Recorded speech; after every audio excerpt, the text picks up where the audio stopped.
بسم اللہ الرحمن الرحیم الحمدللہ یا رب العالمین والصلاة والسلام علیکہ یا خاتم النبیین وعلی آلہ واصحابہ اجمعین اما بعد۔ نبی کے لیے 4 بنیادی اور اہم ترین خصوصیات ہیں جن کو 4 بیسک پراپرٹیز آپ کہہ سکتے ہیں، یہ ہر نبی میں پائی جاتی ہیں۔ اللہ کے نبیوں اللہ نے اپنے نبیوں کو ان 4 بنیادی خوبیوں سے نوازا۔ آپ ان 4 بنیادی خوبیوں کو آپ ذہن میں رکھیں، اس اعتبار سے آپ یہ جھوٹے دجال جتنے دعوی نبوت مسلمہ کذاب سے لے کر مرزا غلام احمد قادیانی تک، بلکہ دور حاضر کا ایک کذاب ہے احمد عیسیٰ جس نے دعوی رسالت کیا ہے، نبوت سے آگے قدم اس نے اٹھایا ہے اور اپنی ایک کتاب پیش کر رہا ہے الکتاب۔ ان تمام جھوٹے دجالوں کو سامنے دیکھا جائے اور پھر 4 بنیادی خصوصیات پتہ چل جائے گا، دودھ کا دودھ اور پانی کا پانی ہو جائے گا۔ وہ 4 بنیادی خصوصیات دوستان مکرم کیا ہیں؟ سب سے پہلی اور اہم ترین خصوصیت یہ ہے کہ جتنے نبی آئے آدم علیہ السلام سے لے کر حضرت جناب محمد رسول اللہ تک، جتنے نبی آئے نبیوں میں یہ اہم ترین خصوصیت پائی گئی، کیا کہ نبی حسین و جمیل ہوتا ہے۔ اللہ کا نبی حسن کے اعتبار سے، جمال کے اعتبار سے زمانے بھر میں سب سے اعلیٰ ہے۔ یعنی نبی جیسا پوری دنیا میں اس وقت حسین و جمیل نہیں ہوتا۔ یہ نبی کی ایک اہم ترین خصوصیت ہے کہ اللہ کا نبی سونا ہوتا ہے، اللہ کا نبی پیارا ہوتا ہے، اللہ کا نبی حسن و جمال کے اعتبار سے بلند مقام رکھتا ہے۔ تو یہ بات ذہن میں رکھ لیں، اللہ تعالیٰ نے 1.25 لاکھ مبعوث پیغمبران اعظام علیہ السلام کو مبعوث فرمایا، سارے نبی حسین تھے، کوئی نبی معاذ اللہ ثم معاذ اللہ حسن کے اعتبار سے کم نہیں تھا۔ یہ بات ذہن میں رکھ لیں، حسن و جمال کے اعتبار سے نبی جیسا زمانے میں کوئی نہیں ملتا۔ حضرت جناب نبی علیہ السلام کو رب تعالیٰ نے بہت زیادہ حسن عطا فرمایا، بہت زیادہ حسن عطا فرمایا۔ چلتا رہا نبیوں کا، رسولوں کا۔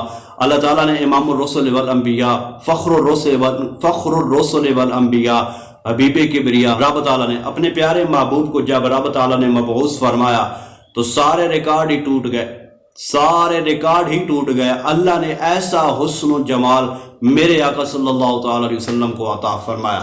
یعنی باقی سارے نبی بھی حسین و جمیل تھے، لیکن جب آخری نبی آئے جن پہ نبوت ختم ہو رہی ہے، اب ان کو حسن و جمال ایسا عطا فرمایا کہ زمانے بھر میں وَأَحْسَنُ مِنْكَ لَمْ تَرَ قَطُّ عَيْنِي وَأَجْمَلُ مِنْكَ لَمْ تَلِدِ النِّسَاءُ خُلِقْتَ مُبَرَّأً مِنْ كُلِّ عَيْبٍ كَأَنَّكَ قَدْ خُلِقْتَ كَمَا تَشَاءُ۔ یعنی زمانے بھر میں آپ کا جو ہے کوئی ثانی نہیں ہے، حسینہ جمیلہ دا منہ موڑ دیتا، بنا کے محمد قلم توڑ دیتا، اور کوئی مثل نہ ڈھولن دی، چپ کر میرے علی اتھے جا نہیں بولن دی۔ ایسا حسن میرے رب نے اپنے محبوب کو عطا فرمایا۔ تو یہ پہلی شرط ہے، پہلی بات ہے، پہلی خصوصیت ہے کہ نبی جو ہے وہ حسین و جمیل ہوتا ہے۔ دوسری اور اہم ترین خصوصیت، نبی علم کے اعتبار سے زمانے بھر کے لوگوں میں سب سے اعلیٰ مقام رکھتا ہے۔ یعنی جب نبی اللہ تعالیٰ نبی کو مبعوث فرماتا ہے نا، تو اس وقت زمانے میں نبی جیسا کوئی علم والا نہیں ہوتا۔ جیسا نبی کا علم ہے، کوئی نبی کے برابر کا علم والا نہیں ہوتا۔ یعنی جتنے لوگ ہیں ان کا علم جہاں پہ ان کے علم کی انتہا ہے، اللہ کے نبی کے علم کی وہاں پہ ابتدا ہوا کرتی ہے۔ یہ باقی نبیوں کا عالم ہے۔ میرے آقا صلی اللہ تعالی علیہ وسلم، اللہ اکبر، الرحمن علم القرآن خلق الانسان جن کی شان ہو، وعلمک ما لم تکن تعلم وکان فضل اللہ علیک عظیما جن کا مقام ہو، بھلا ہم ان کے علم کو کیا بیان کر سکتے ہیں۔ تو یہ بنیادی اور اہم ترین دوسری خصوصیت کیا ہے کہ نبی علم والا ہوتا ہے۔ تیسری اور اہم ترین خصوصیت یہ ہے کہ نبی زہد و تقوی کے اعتبار سے زمانے بھر میں اعلیٰ مقام رکھتا ہے۔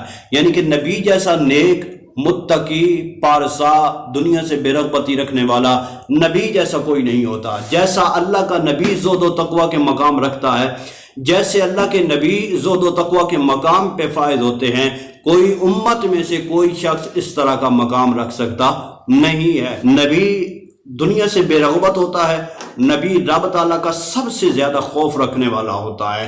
یہ نبوت کے لیے تیسری اور اہم ترین خصوصیت ہے۔ اور چوتھی اور اہم ترین خصوصیت یہ ہے کہ نبی حسب نسب والا، حسب نسب میں زمانے بھر میں ایک ممتاز مقام رکھتا ہے۔ یعنی کہ نبی کا حسب نسب کمزور نہیں ہوتا، خاندانی اعتبار سے نبی کمزور نہیں ہوتا۔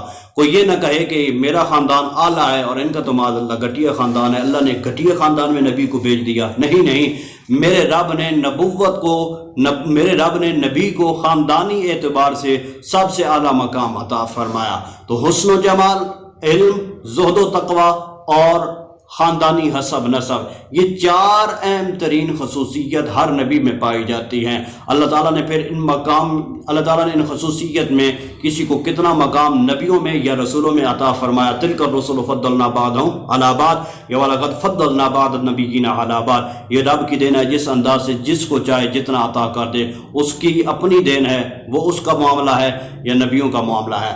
آپ ان 4 باتوں کو ذہن میں رکھ کر دور حاضر کے احمد عیسیٰ کذاب تک ان سارے جھوٹوں کو دیکھا جائے تو ان 4 خصوصیت پہ پورا اترنا تو دور کی بات، کوئی ان 4 خصوصیات میں دور دور تک نظر بھی نہیں آتا۔